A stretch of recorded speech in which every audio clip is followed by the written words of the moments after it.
Welcome to Platform Perspectives, a brand new segment on Talk Commerce.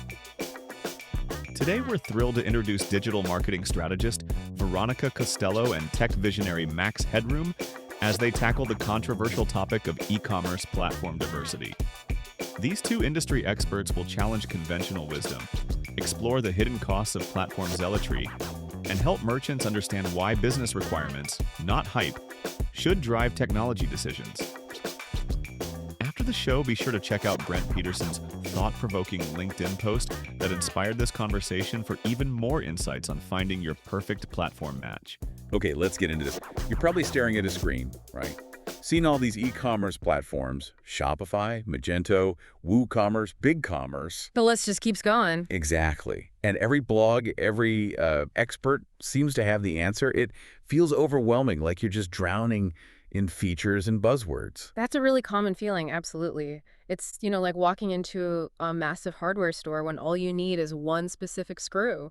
So many choices. And that's what we're diving into today. We're not aiming to crown one best platform because, honestly, that's probably the wrong way to even think about it. Precisely. We're looking at this great piece by Brent Peterson. He's got serious credentials, CEO at Content Cucumber, founded Magento, which got acquired, LinkedIn top voice. Yeah, but what really caught my eye was his history. He calls himself a former Magento zealot. That's quite a statement. It really is. And it's a super important starting point. Someone who is that invested in one solution, now taking a much broader view. That tells you something's shifted. Definitely. He talks about back in, 2009. If you even mention Commerce or Zencart, he'd be all over you about why Magento was the only way. He'd be Magento, Yeah. a tiny little three-product store. Still Magento. He was completely convinced. It sounds almost comical now, looking back. Well, and you can understand it, right? Magento was incredibly powerful, super flexible. His conviction came from seeing what it could do. So maybe the lesson for you here is that even really strong opinions can change with more experience. But that power, as he lays out, wow, it came with a serious price tag. Oh, yeah. You needed a small army of developers, budgets that were pretty intimidating, complex servers. He mentions a $30,000 launch cost just for a basic store back then. Right, and simple tweets weren't simple at all. You were diving deep into code for everything. And that's the trade-off, isn't it? Magento gave you near infinite possibility, but the complexity and cost were significant. It was for businesses needing that deep control, and who had the resources. So massive power isn't always the right answer for every single person. Then, boom, Shopify arrives. Wielding simplicity, as Brent says, a breath of fresh air. Suddenly, people weren't having database nightmares. No more $500 a month hosting fees just to exist. Feature changes didn't take an age. And merchants just flocked to it. It was a seismic shift. Shopify really nailed a huge part of the market, the businesses that valued ease and lower cost over that ultimate flexibility. They streamlined everything, made e-commerce accessible to so many more people. It's like swapping that complicated pro camera for a really good smartphone. Different tools for different jobs, absolutely. But here's where Brent gets that feeling of déjà vu. He sees that exact same passion, that this is the one true platform vibe now in the Shopify community. The zealotry, he says, just shifted. Yeah, it makes you wonder, are we just seeing the same cycle repeat? And that's a crucial observation. The pendulum swung maybe too far the other way for some. The initial excitement for Shopify made total sense given the pain points of older platforms, but as Brent argues now, no single platform is perfect for everyone. You've got to be wary of those one-size-fits-all claims, no matter how loud the cheering is. Which brings us to what he calls the inconvenient truth about Shopify's limits. Right. Despite the constant just use Shopify advice, it isn't the magic bullet for everything. He uses that great analogy. Building on Shopify is like renting. Yeah, renting versus owning. It's powerful. You're in their building, playing by their rules. They handle a lot, sure, but your business is ultimately inside their walled garden. So you need to think about how much control you really need long-term, not just the easy setup today. And there are real risks tied to that lack of control. Brent mentions merchants getting their stores suspended based on, policy interpretation. And the way to appeal, sending an email to support. That kind of dependency, it does make you stop and think. Yeah, that potential for sudden disruption over something subjective with limited ways to fight back, that's a serious concern for any business. How much risk are you comfortable with there? He gives concrete examples too, like B2B businesses needing specific customer groups or pricing tiers. They end up relying on a whole bunch of third-party apps, often expensive ones, to bolt on that functionality. Or if you have multiple brands under one company, you might need separate backends entirely, or you're suddenly looking at complex headless setups. Which kind of defeats the purpose if you chose Shopify for simplicity in the first place, right? It becomes a patchwork quilt. Exactly. It shows where that initial simplicity can start to fray for more complex businesses. You need to look past the basic sales pitch. And international selling, multi-currency handling. More apps, more developer time, more costs. Yeah, It's easy plus exceptions plus workarounds, as he puts it. yeah. Then there's the customization ceiling. If your business model isn't standard DTC, That simplicity becomes a blocker. He's seen businesses spend huge amounts trying to force Shopify to do things other platforms just do, natively. the platform's strength in common scenarios becomes its weakness when you need something unique. So how different is your business? How much flexibility might you need later? And the really worrying part he brings up is leaving Shopify if it stops working for you. Oh, the migration pain.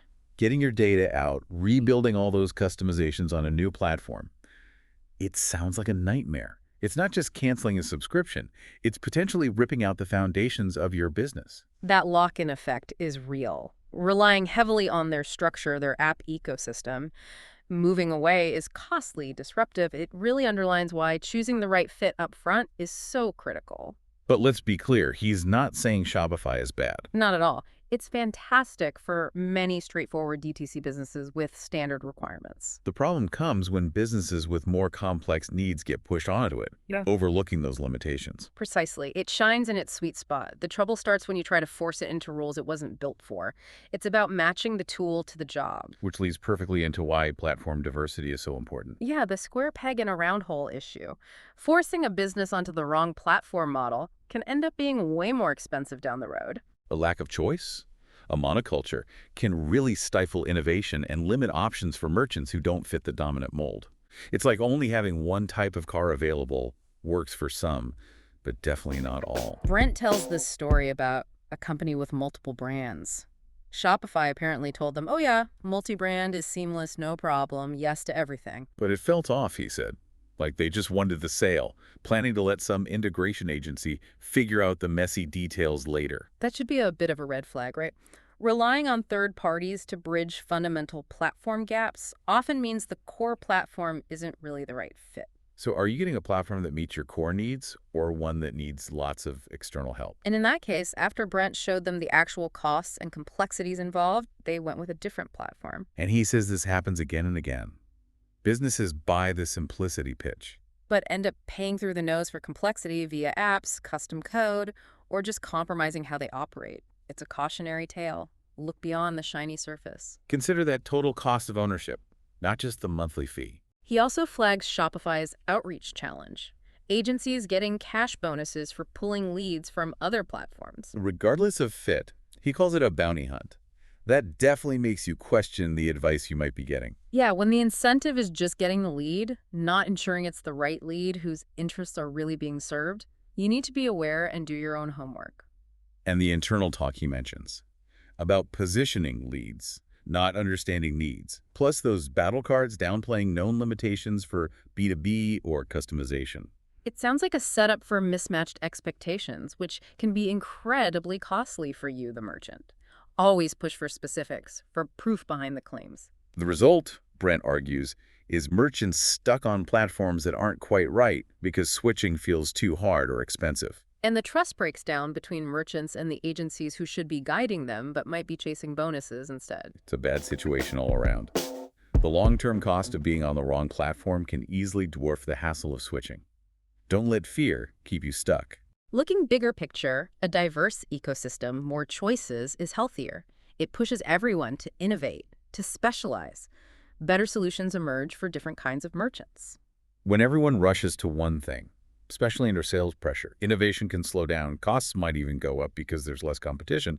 You want options, like having a full toolbox, not just a hammer. Platform diversity encourages that competition, leading to more tailored solutions. It stops that one-size-fits-all thing where someone inevitably gets left out. Ultimately, that benefits you, the merchant.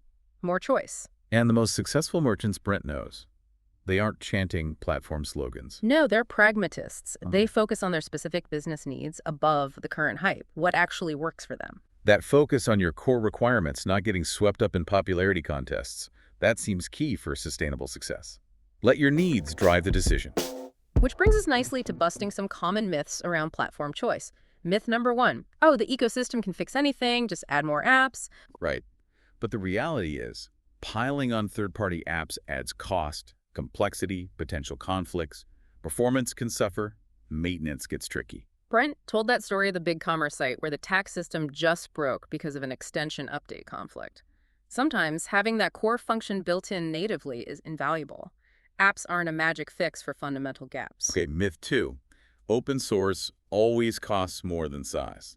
Not necessarily. He makes a great point about hidden costs on both sides. Infrastructure and maintenance for open source, yes, but also scaling fees, transaction costs, app subscriptions on SaaS. It totally depends on your specific business and which platform aligns better. It's not black and white. Exactly. Don't just look at the license model. Think about the total cost of ownership based on how well it fits your operations. Myth 3. Switching platforms is just too disruptive to even consider. Well, yes, migration isn't fun. It's work. But Brent gives examples, a retailer forcing WooCommerce for years on complex inventory, another struggling 18 months with Shopify for B2B. Both wishing they'd switch sooner. The ongoing pain and inefficiency of a bad fit can be way worse than the temporary pain of moving. He calls migration a root canal. Huh, yeah. Unpleasant, but better than the constant toothache, right? Sometimes that short-term disruption buys you long-term health and efficiency. Wait up, honestly. Myth 4. There has to be one single best platform out there. Nope. Just doesn't exist.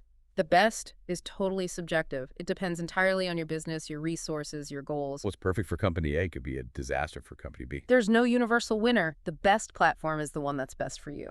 Period. And that leads to myth 5. Always go with the most popular platform.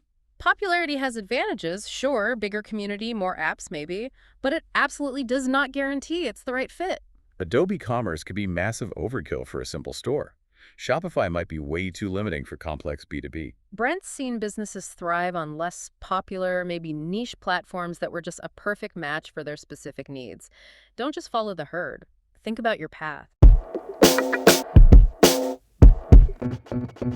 Okay, let's talk agencies for a minute. Brent, being a former agency owner, is candid about this. Yeah, the potential for divided loyalties. He admits he drank the Magento Kool-Aid, partly because, well, it was good for his agency's business back then. It's a good reminder. Agencies have their own economic realities. Their expertise, their partnerships, often center on specific platforms. You just need to be aware of that context when you're getting advice. But he also shares this really great advice he got from someone at Magento. Diversify your expertise.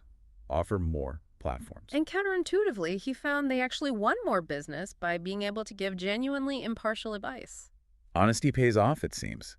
Building that trust because you're focused on the client's actual needs, not just pushing your preferred tool. That's the sign of a great partner, isn't it? They prioritize understanding your business deeply before recommending any solution. They ask tons of questions about you. Because think about it. Recommending a platform they don't specialize in might cost them in the short term. So if they do, it suggests they're really putting your needs first.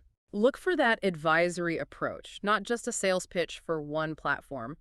Their focus should be your success. Which brings us to what Brent calls the deal breaker reality. This is critical. Yeah, choosing a platform isn't just about ticking off features on a long list. It's about identifying those absolutely non-negotiable functions, the things your business cannot operate without effectively. Those are your deal breakers. The best platform is simply the one that nails your deal breakers with the fewest compromises elsewhere. Focus on the must-haves for your day-to-day. Because if a platform fails on one of your core critical needs, it doesn't matter how great the other 99 features are, it's effectively a 0% solution for you at that point. Don't get distracted by the bells and whistles. He even shares some stuff from private chats with senior tech execs, concerns about Shopify at the enterprise level. Right. Even with top-tier support, they were hitting fundamental walls with things like specific payment methods or complex B2B catalog structures. One exec apparently called the platform fundamentally fragile, outside its core comfort zone. An anti-pattern for serious B2B. That's strong language. It highlights that gap between the marketing story and the sometimes harsh reality of using a platform at scale for needs it wasn't primarily built for. You don't always hear about this publicly, right? Because there's so much investment, so many vendor relationships involved. Exactly. Which is why you need to do that deep dive for your own needs. Identify your deal breakers. What can you absolutely not live without? Nail those down first. Because if a platform stumbles on those, it doesn't matter how popular or shiny it is. It's about getting your core functions right. That's priority number one. So Brent's own journey reflects this. From that Magento zealot To a pragmatist, realizing the best platform is just the one that fits the specific need with the least friction. And now he's doing this big analysis, talking to everyone, merchants, developers, experts. Uncovering surprising successes on various platforms, but also some really costly disappointments.